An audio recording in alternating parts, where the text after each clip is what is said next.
வகையான எண்ணெய்களை முறையே 120 litre 180 litre என இரு கலங்களில் வைத்துள்ளார். சம அளவு கொண்ட, இந்த வார்த்தை ரொம்ப முக்கியமானது, சம அளவு கொண்ட கலனில் அந்த 2 எண்ணெய்களை நிரப்பி விற்க விரும்பினார். கலன் கொள்ளும் அதிகபட்ச கொள்ளளவு என்ன? ஸோ இது வந்து எல்சிஎம் கான்செப்ட்ல அந்த லைஃப் மேத்தமெட்டிக்ஸ் அந்த மாதிரி கான்செப்ட், வாழ்வியல் கணிதம் கான்செப்ட்ல இருக்கும்.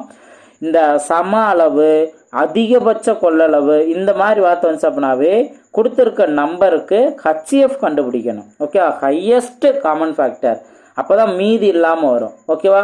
அப்போ 120ஐயும் 180ஐயும் மீதி இல்லாமல் ரெண்டையுமே காமன் அவுக்கக்கூடிய நம்பர் என்ன?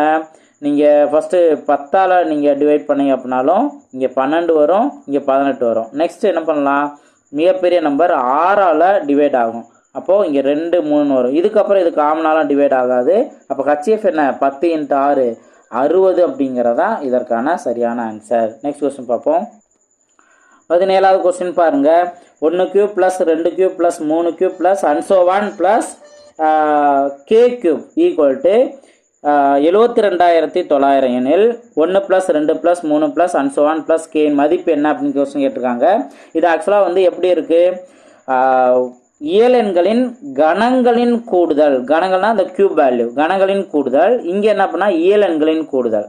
இப்போ நம்ம என்ன பண்ணுவோம்? இயலெண்களின் கணங்களின் கூடுதலுக்கு formula n × n + 1 / 2 whole squared, இதுதான் நம்ம யூஸ் பண்ணுவோம். அடுத்தது இங்கே இயலெண்களின் கூடுதல் அப்படின்னா அந்த ஸ்கொயர்டு இல்லாமல் n × n + 1 / 2 இதுதான் நம்ம யூஸ் பண்ணுவோம்.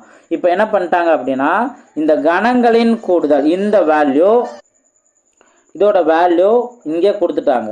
ஓகேவா? ஸோ அப்போ இந்த வேல்யூ தான் நம்ம 722900 நம்ம எடுத்துக்கலாம். இப்போ நம்மளுக்கு ஆன்சர் என்ன வேணும்? இதோட மதிப்பு காணுங்க அப்படின்னா இந்த ஃபார்முலா கவனிங்க, ஸ்கொயர் இல்லாமல் இருக்குல்ல, அப்போ நம்ம இந்த இடத்துல ஸ்கொயர் கேன்சல் பண்ணோம் அப்படின்னா இதை நீங்கள் ரூட் எடுக்கணும். ஓகேவா? இப்போ இதையும் ஈஸியாக ஆன்சர் கண்டுபிடிச்சிடலாம். 729ங்கிறது எதோட ஸ்கொயர் வேல்யூ? 27ஓட ஸ்கொயர் வேல்யூ. நான் ஆல்ரெடி சொல்லியிருக்கேன்ல, 1 ஸ்கொயர்லேருந்து 30 ஸ்கொயராக கண்டிப்பாக நீங்கள் தெரிஞ்சு வச்சா தான் இதெல்லாம் ஃபாஸ்ட்டாக ஐடென்டிஃபை பண்ணிடுவீங்க. அடுத்து ரூட்டுக்குள்ளே 2 0 இருந்துச்சு அப்படின்னா ரூட்டுக்கு வெளியில் ஒரே ஒரு 0 எடுத்துக்கலாம்.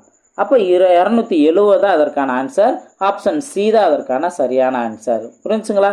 ஸோ இப்போ இந்த ஃபார்முலா நம்ம இந்த ஸ்பெஷல் சீரீஸில் இந்த ஃபார்முலா தெளிவாக தெரிஞ்சிருக்கணும். அப்போ தான் உங்களுக்கு